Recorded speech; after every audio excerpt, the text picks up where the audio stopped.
Hail comic fans, today we're going to be talking about KAMEN America issue 1.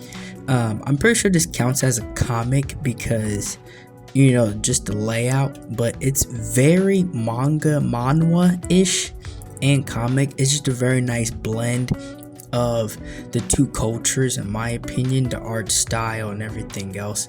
The thing about this story is that I originally was not a fan of KAMEN America. It just seemed too girlish to me, and from some of the art I've seen, it just very half nakedness, and I just really didn't care about that.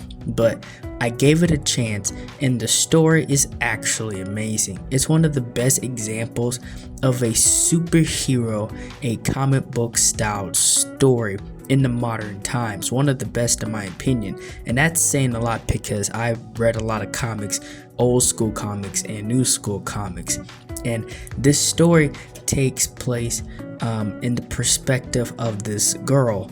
And when she's young, we get a sense of her values of what she grew up with, and it takes us from when she is older and life is harder, things not exactly going her way. She wants to be a fashion designer, a famous one, and it's not going in the way that she had hoped.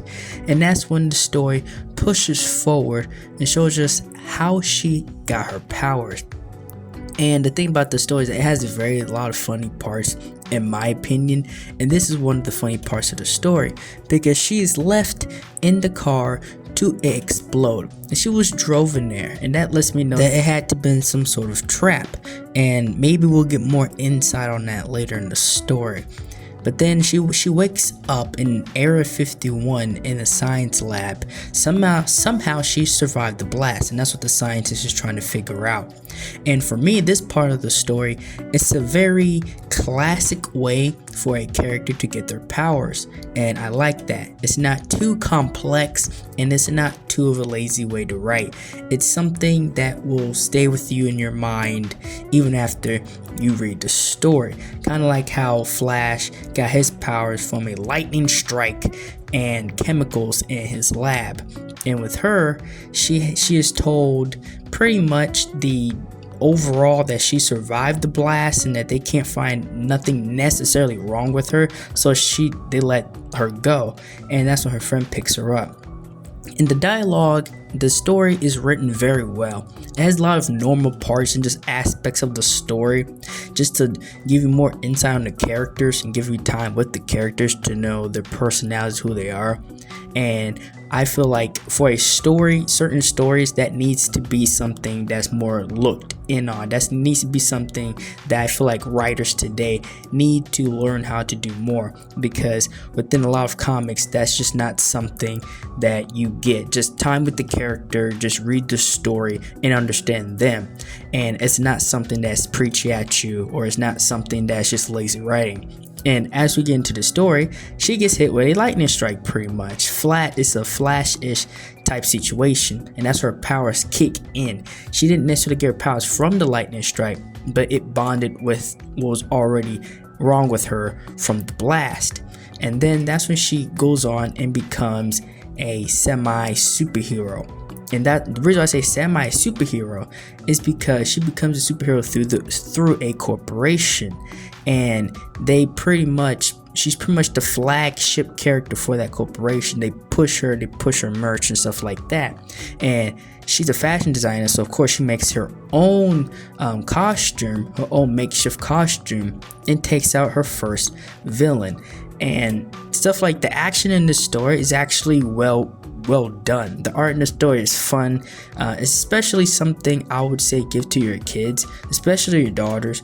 The message in the story, I feel like everybody can get something out of, and I say that as somebody that did not care for the story character at first, and I turned out to be completely wrong. And as we go further in the story, we get a lot of meaningful parts in the story, meaningful things, like she helps the homeless lady, and it just shows us a sign of her natural kindness. And the corporation that she works for does not like this at all. They feel like she shouldn't be around these sort of people, which is very realistic to the actual world. This story deals with a lot of actual things that's happening in this world on, how people are, people, corporations, how they look down on normal people. And this is not really her, and so she's conflicted, and they just keep doing stuff to like push her to her limit of like just make her just want to snap. And they try to like push her to the side, give her a sidekick and other things, and she's simply like, no, this is not me, I'm KAMEN America. And this is when she makes her actual suit, the suit that should be known as, and she just wants to go out on her own after this. She's pretty much done with the corporations and people pushing her around. She wants to be her own person, and that's the main message this story pretty much like surrounds itself with. Be your own person. Don't let other people control you. Don't let other people tell you what kind of person to be. And that's a very important message, especially in today's day and age. This story gives you a lot of individuality and just lets the reader know, you don't have to do what somebody else tells you to do, or you don't have to go by the standard, or you don't have to break the mold if that's not something you want to do. That's what KAMEN America pretty much stands for.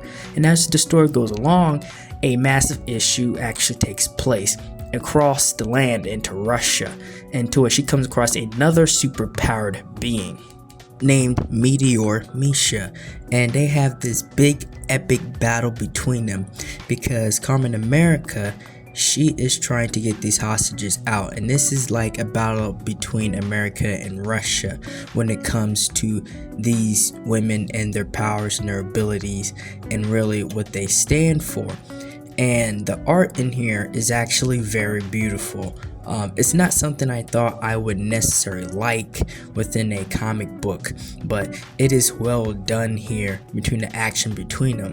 And the thing about KAMEN America in the story is that she is not some trained hero here. She's going off of pure willpower and believing in herself here. And the other Misha, Meteor Misha, she is simply doing her job. And the unique thing about the story, and when it comes to show us, is that they're pretty much two sides of the same coin, and you find that out and you experience that through this epic battle between them, and from the actual person of who Meteor Misha is.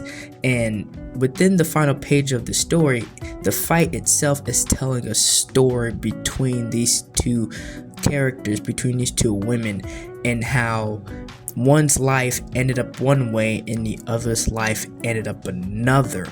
And you get a sense of that through Meteor Misha as the fight goes on, because she tries to act tough and badass, which she is, but really underneath all of that is somebody that really doesn't want to do this. And we find that out because Meteor Misha pretty much does the same thing that KAMEN America does, which is her own style with her clothing and her suit. And she pretty much gets embarrassed by this, and it goes from this big epic fight, this big epic battle between them, to them realizing that they're pretty much the same person. They're very similar in many different ways. One may be more chipper than the other, but there really isn't no true enemy between them. And KAMEN America is quick to make her her friend and to inspire her, just like KAMEN America's father inspired her. And that's when they became more friends and the battle was over. And I really like that part of the story to where, you find out that you guys have more in common than you realize, right? And the fact that you can change. You don't have to stay one way. You don't have to listen to people or follow certain orders if it doesn't really represent you, who you are. And that was the story of KAMEN America. I was completely wrong about the story. It has great messaging, especially for little girls. I would say the overall message is for everyone, but the story and what it stands on and the message that it pushes is definitely something I feel like anybody that loves comics can get behind. Well, that's all I had for today in this story. Thank you for watching this video. If you enjoyed this video, like and subscribe for more. I'm going to do more videos on KAMEN America in the future. I'm really enjoying the series. I've read a couple more of the issues. I will definitely be talking about them moving forward. This was something I had to do a video on because I was completely wrong about the story, like I said, and I really think you guys should give it a shot as well. Iconic Comics has many different stories you guys can choose from. Kamen America is definitely one of them.